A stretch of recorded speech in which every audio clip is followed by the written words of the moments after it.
All right. Hi, everyone. Welcome to the lecture video for week 5 of Race, Crime, and Justice. We are talking about race and victimization, but in that discussion, we're also talking about race and policing.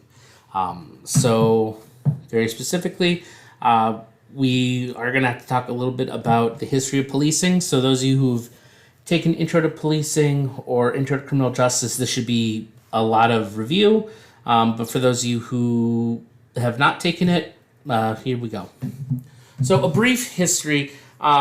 We've kind of already talked in general that the United States has a history of how do I want to phrase it? Our American history is a long history of a little bit of racial prejudice and using different races for labor throughout our history. And very briefly, one thing I do want to mention as far as the history of policing is concerned, policing itself goes back to some of our oldest origin points in history. We've always had the concept of kin policing. This goes back to when we were small little tribes of people living in areas and going around the world. I mean, legitimately, we've always had some level of policing, and I put air quotes around that. What we mean is that if you break the rules, if you do something against one another, somebody comes in and speaks up. Obviously, from a textbook historical aspect, we have ancient historical documents like the Stele or the Code of Hammurabi, which was a list of ancient Babylonian individual Hammurabi, the king, who there was a brief story about how he became king and why he was so great. And then the second half was a list of rules for his kingdom, what you could and could not do, and the types of punishments if you broke the rules. Obviously, like I said, our history of policing goes back to nearly the beginning of society. So understanding that it is a part of who we are is important, because when we talk about one issue that's going to come up here in just a little bit, we need to understand the nuance behind it and the history behind it. So as far as policing and race and victimization, this is where things get a little different. So the history of policing itself has been around forever and has evolved and things of that nature. But very specifically, we did see immediately following the Civil War, and even during the Civil War, there was an era of policing that was very racially biased. It should not be a surprise to anyone who has taken a U.S. history class, whether in high school, middle school, college, whatever. But the American Civil War was a dispute over individual state rights on how they function. And in particular, one of the biggest functions was the debate over the use of slave labor. So the American North was taking a stance opposed to the use of humans as a mode of free labor, and the southern United States individuals were very much supportive of owning people as property and treating that as labor. So the slave trade itself had been around already for centuries, and I want to emphasize that slave labor is not exclusive to the United States, it's not exclusive to the southern United States, and it's a complicated world historical problem in several areas. But in understanding what we're talking about here with United States race, crime, and justice issues, we do need to understand that during the era before the Civil War, during the Civil War, and then after the Civil War. We'll talk about that after here in just a minute. But that era and that time before, if a person of color was seen kind of wandering around or not part of a property, there were assumptions that they belonged to somebody and could, be detained and whatnot.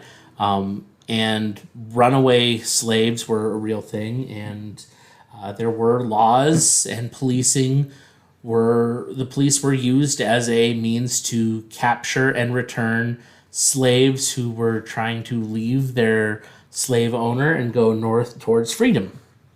So here in the United States, there is a historical precedent that implies that there is some kind of racial animosity towards African Americans, especially from the policing. And yeah, historically speaking, it is a real problem. And saying that it's gone and it's not an issue anymore is misunderstanding the complicated nature of that. And that's why I said this is the brief history. So following the United States Civil War, one of those institutions was essentially, now that slavery was no longer considered a legal method, what happens to all those people? And we saw an era of what is known as Jim Crow era, Jim Crow racism and Jim Crow laws. Like I said, we saw it before the United States Civil War, but immediately following the Civil War and everything, there was this whole issue. And so Jim Crow racism is very much pre-civil rights, and it's, when you look at historical films, documentaries, read historical pieces, and you hear about segregation. And I mean, like, there is a whites-only section on the bus, a whites-only bathroom, whites-only fountain, whites-only school, restaurant. This is the direct component of Jim Crow racism. It's that, and I want to emphasize, this is talking from a historical standpoint. This is not my personal views at all. I completely disagree with this. But Jim Crow era racism and Jim Crow era reform specified that African Americans were not like regular people. They weren't like other people, and that they either were dirty, immoral. They picked all these terrible, dehumanizing things to say about African Americans that was not true. And I want to emphasize that we've used that same rhetoric for many other people and several other groups throughout history. But I will emphasize that the United States has had a extremely harsh focus on the African American community. They've been hard on some other communities, but the African American community in particular has been hit very hard by the United States racial divide. And so segregation in Jim Crow era was a big issue. It's why people like Rosa Parks and Martin Luther King Jr. and Malcolm X are famous, important historical names when you talk about civil rights. We've come a long ways. I want to emphasize that I know we're talking about a really depressing and serious topic, but for all the serious and negative things, there are positives. We have changed quite a bit, but we still have a long way to go. So, again, to reemphasize, saying that the United States policing system is inherently racist is both not accurate and partially accurate. It's more complicated and it's more nuanced. Understanding that policing as a concept is an important aspect for the proper control, and I use control in very specific terms, but maintaining order in a society is important. Pure anarchy and chaos does not work as a system. If you leave everybody to self-govern, there will be a severe lack of self-governance and there will be problems. There's a reason that we need people in control. And I want to emphasize again, control is a very specific term and it has a lot of nuance and bad connotations. But policing is an important aspect of any society. But yes, our American policing system does have an unfortunate dark history that's deeply connected to racial prejudices that are unfounded. And we still deal with that in a slightly separate thing that we will talk about here in just a minute. So, we need to understand this discrimination. And so I want to emphasize this. This is not just me saying this, but scholars dispute the extent of discrimination in the modern criminal justice system. Okay? So there are a host of studies that have been done that look at arrest data, that look at traffic stop data. They take anecdotal evidence from police officers. They can now take the actual footage from body cams and car cams and things like that. And so a whole host of individuals have looked at different data, and there are multiple ways to view it, but two of the more popular and heavily viewed sides of the debate is either it's a myth that the policing criminal justice system is not racist. That's just people misinterpreting. That's people not understanding. And then the other end of that discourse is that the criminal justice system has been a racist and deliberate system in the past, especially in the United States, and still remains a racist and deliberate system today. And again, there is plenty of evidence to support most of that. I would argue the it's a myth one is a little harder, but definitely there's enough data to show that there are some particular sects of criminal justice in the United States that are still heavily racist and are deliberately aimed towards those goals. But there is a middle perspective, and that's the focal concerns perspective. And according to the focal concerns perspective, racial discrimination in the criminal justice system stems from implicit biases and racial stereotypes in American society that assume people of color, particularly young African American males, are prone to violent crime. So, let me say that again and try to hopefully help make this make sense. So, the middle perspective, this focal concerns perspective, is that racial discrimination in the criminal justice system stems from implicit biases and racial stereotypes that are part of the American society that assume people of color, particularly young African American males, are prone to violent crime. Now, as I said before, there's evidence enough to support one of those previous pieces and a decent amount to say that it's not wholly racist. But I think there's also enough data to say maybe the focal concerns perspective is also accurate. And this is where I say, is it the criminal justice system itself that is racially biased, or is it the individuals who go into the criminal justice system? And I know this is a weirdly complicated and confusing question. And to that, I wish I had an answer for you, and I don't. I would like to emphasize one little piece here, and that is the fact that from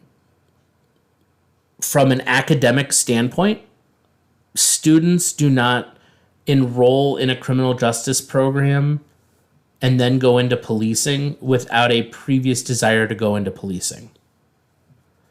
What I mean by that is most academics who teach criminal justice across the board, across the United States, will usually admit that the students who enroll in their degree program, if they enrolled and wanted to be police officers, they might still go into policing. But students that aren't sure what they want to go for, but they want to go into criminal justice, they often don't decide to go into policing. The percentage is very low. And that's the reality. People want to be police because they want to be police. There is a different culture, and there is a completely different way of thinking that people who want to go into policing fall into. It's not right, it's not wrong. It's just there tends to be a different type of personality of person who wants to go into policing. And so we do see that that is a real issue. And so this question of, is it more or less the values of the other culture, not necessarily of the system itself, there's a legitimate argument to be made. And how this looks is that police might treat individuals of color more harshly. So I want to point out the middle perspective is not saying that it doesn't. It's just saying, hey, technically speaking, it's not the system, it's the individuals in it, and they may or may not treat you differently because of their own personal biases.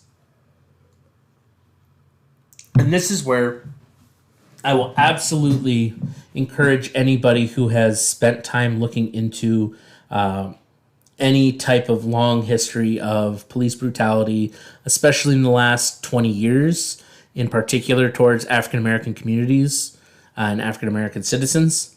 Look at the people, look at the officers who were involved.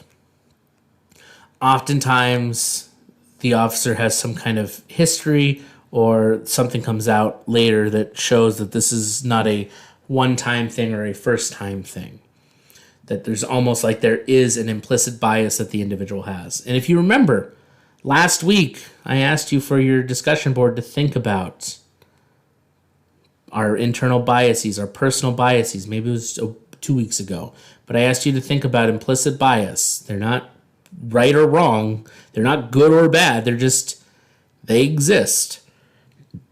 But can those things impact? Yeah, kind of.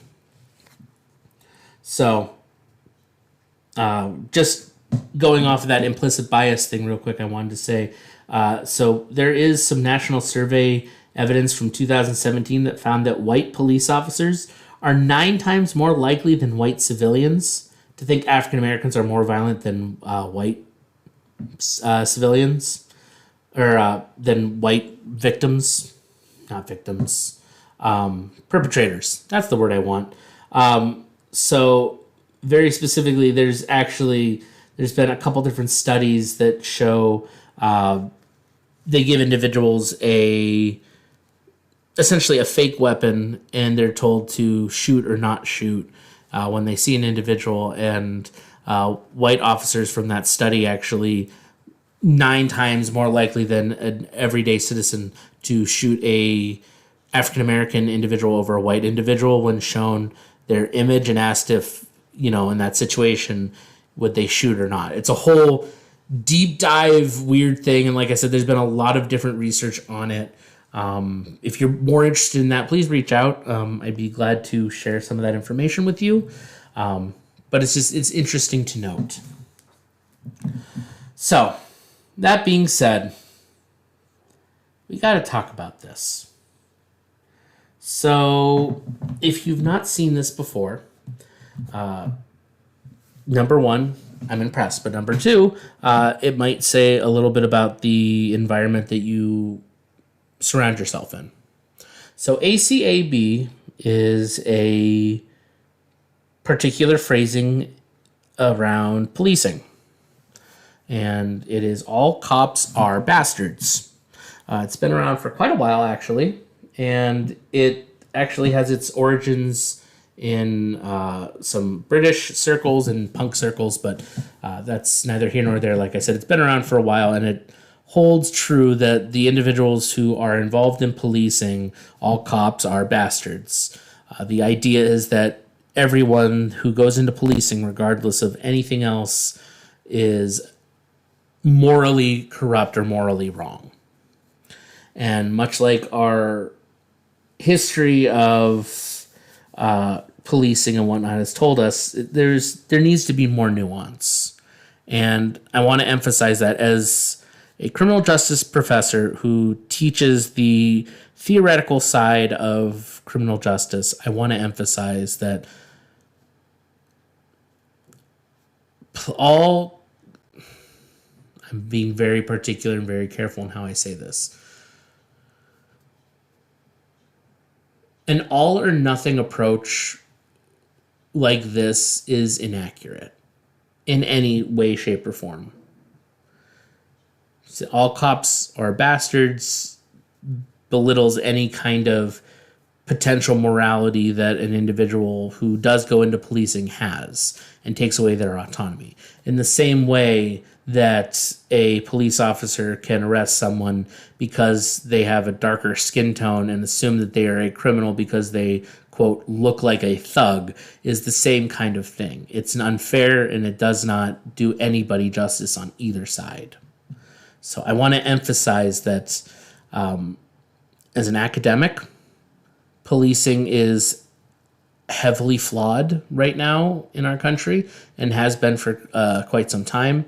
And it's not just our country, but several countries have been dealing with this issue with policing. But I want to emphasize that the all or nothing approach, for the most part, doesn't really work. Okay, so let's actually talk about police and policing. So there are three areas that get talked about when we talk about victimization and race within policing, and that's with stops and searches, arrests, and the use of force. So without having to go too deep into it, not going into the specifics, we're going to go into those, but what these are for my non-CJ students. So a stop and search is literally what it sounds like. It's where an individual can be stopped by a police officer who's patrolling the area. They see an individual and they temporarily detain you, and they are able to search your person, like your physical body. They are able to search to see if you have any weapons or any paraphernalia related to a crime. But the idea is that there has to be an assumption that you are suspicious of committing a crime or having just committed a crime or will be committing a crime if not stopped. That's what a stop and search is all about. They're also called stop and frisk. They're also called a Terry stop. That's for my CJ students. But legitimately, a stop and search literally is a police officer stopping somebody and searching their person for any type of illegal contraband or a weapon. Full stop. Arrest is the actual process of detaining an individual who is suspected of committing a crime. Okay?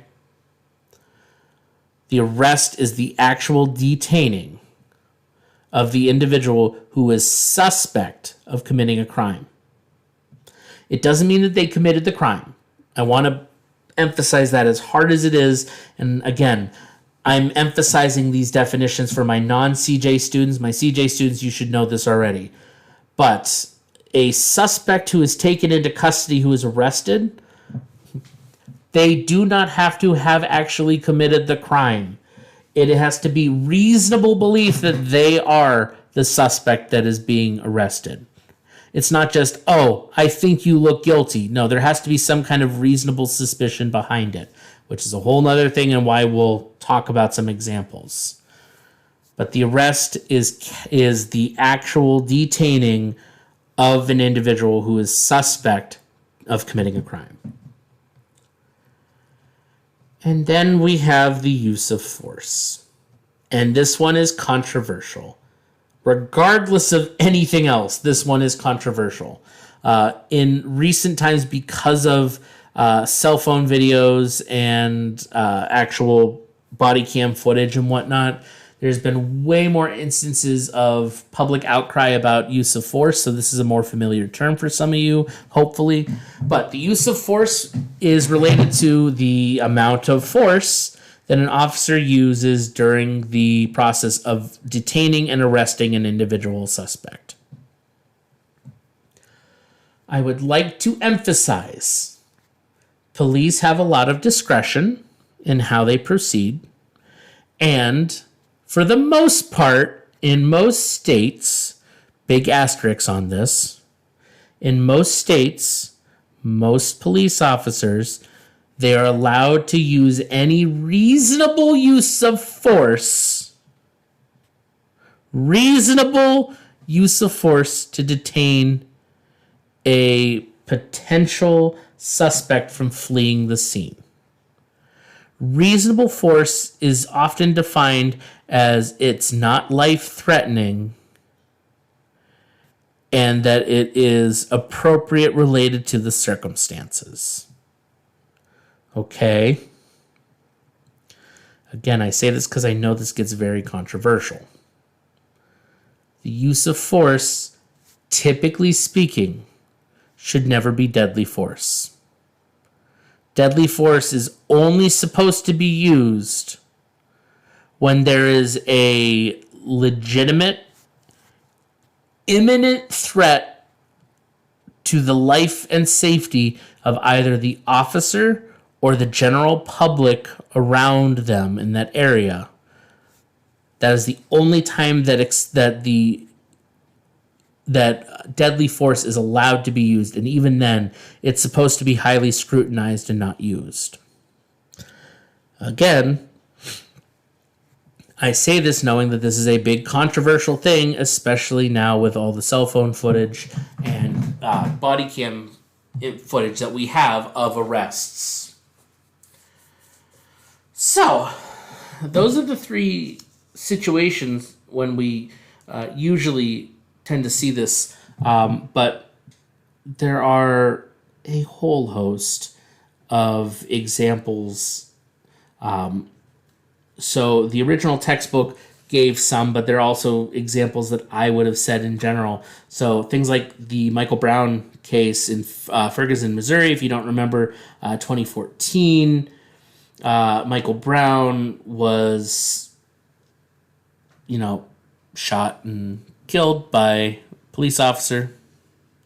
We have the famous Trayvon Martin case, which I'm trying to remember what year that was. I want to say that was, 2012. I had to look it up real quick. But 2012, we had Trayvon Martin, who was shot and killed.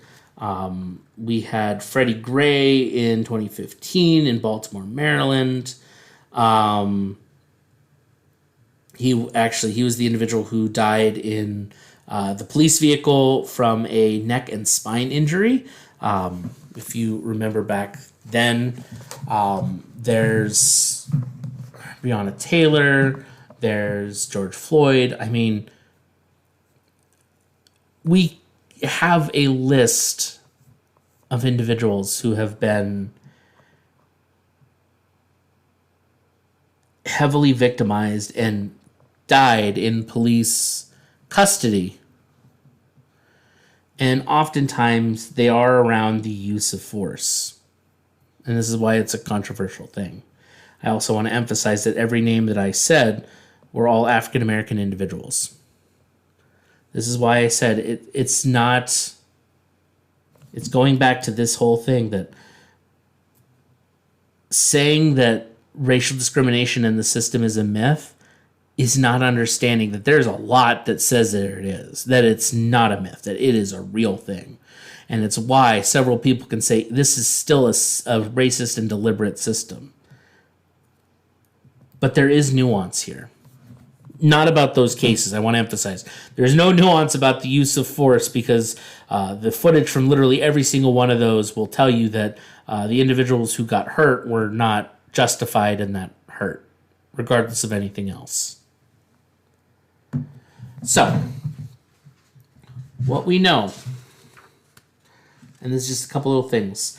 There has been research on racial profiling if you don't know what racial profiling is, racial profiling is where individuals make a baseline decision or a knee-jerk reaction, or they make a policy that's based on the way somebody looks, so hence the racial profiling. So whether or not it's intentional, it does happen. So there's been a lot of research on racial profiling over the years. It looks at 3 types of issues. It compares racial and ethnic proportions of people who are stopped with the racial and ethnic proportions of the population in the study location. One set looks at percentages of stopped civilians who've had their vehicles or persons searched, and then a whole other one that that the percentage of searches that uncover illegal contraband, because yes, there's a whole thing about that. So very specifically, a lot of the research shows us that when it comes down to the proportions of people stopped to a population, research generally finds that people of color are indeed disproportionately stopped while driving or walking. Any of you who are of any kind of non-white background might have experienced this in your life. And I know I've had some students who've even admitted that while they have not, they've known people who have. So it happens even here. We also know that when people of color are stopped, they are more likely than stopped whites to be searched. And we also know that once searched, people of color are either no more likely or less likely to possess illegal contraband than white individuals in a lot of the research studies. So there is this whole issue of they do it even though it's inaccurate. So if you're interested, and this is just me kind of listing out some things, there are a lot of different, like I said, studies that have happened over the years. So there was a 2017 study that looked at, or not 2017 study, wow, a 1990s, 2000 era studies that looked at African American drivers on the New Jersey Turnpike. They were 42% of all traffic stops, and of all those traffic stops, and all the white traffic stops and other traffic stops as well, they only were about 15% of all the turnpike drivers was the 42% of traffic stops. Quite interesting. In around 2016, there was in Baltimore, Maryland, there's a lot of traffic stops. 50% of all traffic stops were African Americans, even though they only made up about 27% of the county residents. There's also one thing that is to be mentioned briefly is that there have been some studies on certain areas, and Baltimore is one of them.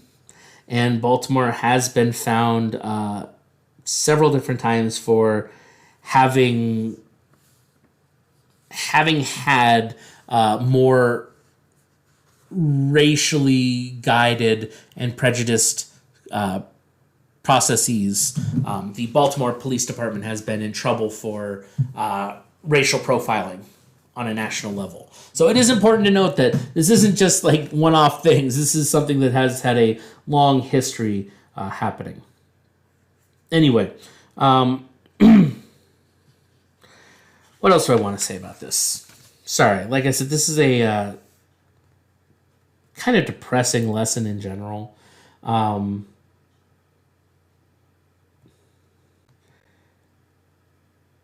Yeah, that's what I want to say. Looking at a bunch of different pieces of data, the average probability of arrest for a minority suspect in studies was about 26% compared to 20% for white suspects. So really minority suspects were about 30% more likely than white suspects to be arrested, which literally comes down to the whole point of what we've been kind of saying already, but continue to say. There is a racial disparity in criminal justice, and there is potentially, I would say it's not even potential, I would say there is racial biases that are influencing decisions in the criminal justice system. I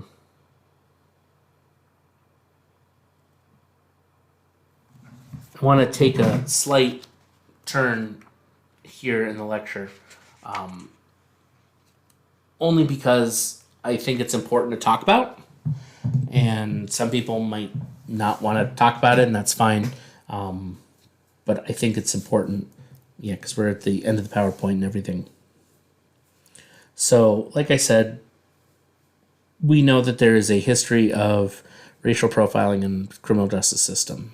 And we see it predominantly in policing, which is why our focus this week in this lecture has been on the policing side of it. And I want to zoom out a little bit from policing and talk about another thing that's not policing but is policing. And that is ICE, Immigration Customs Enforcement. They are a federal government branch. They're not a branch. They're a federal government agency under the executive branch. The executive branch, for those of you who are not criminal justice majors or have forgotten from CJ classes, the executive branch, which is the president, oversees the enforcement of laws, aka the policing side of the criminal justice system. And so they oversee things like ICE. And right now in our country, we are seeing a lot of individuals who are being targeted by ICE and deported regardless of immigration status. We are seeing, for sure, people who have gone through the system legally. We've seen people who are awaiting trial. We have seen some people who are here illegally, who aren't going through the process. Yeah, they do get included in this, but we're also seeing people who are citizens or birthright citizens or have gone through the process and are awaiting the final stages to become citizens getting deported. And I would be remiss in a class called Race, Crime, and Justice if I didn't bring it up. What's happening right now is an affront to this. This is the exact reason why we have to have this class. We need to have race, crime, and justice so that people understand that what is happening right now is not the way the system is designed. Our system right now is using racial bias as a motivator to deport people from this country. And that's not okay. That is not right. And it has no place. It has no place here. It is not American. American culture, American policy, American belief is that we are the land of the free and the home of the brave. The point is we are supposed to be the beacon of democracy in the world, and that is not what's happening. And the immigration stance, this country was founded on immigration. Yes, we did some terrible things to the Native people here, and it's why we still talk about it too in this class, that the Native American people have absolutely been forced into a bad situation because of us. But the United States is meant to be a melting pot of people, of immigration. And right now we are seeing the executive branch using the policing force. Not just police, but policing force, ICE, and the FBI to do this. And this is racially motivated. Please understand that. If you have not considered this at all, please know you are living in this time. This is something that is happening, and you cannot ignore it. This is racial profiling, 100%. We are sending people out of this country because they are Hispanic, because they look Latino, because they are Latino. That's not okay. That is racial profiling. And so I want to end today's lesson with this. Know your rights, and I don't know. I don't have a happy thought on this one, honestly. I guess my happy thought or my happy hope is that if more people understand this issue, if more people understand that the system itself may not be racist, but the individuals who are involved let their racial prejudices make decisions, my hope is that we can all work together as people to reduce our racial biases and that we can actually make a difference. Hopefully, the more people that not necessarily take my class, but take classes like this and learn about this, more conversations happen and we can move away from this othering that happens. Yeah.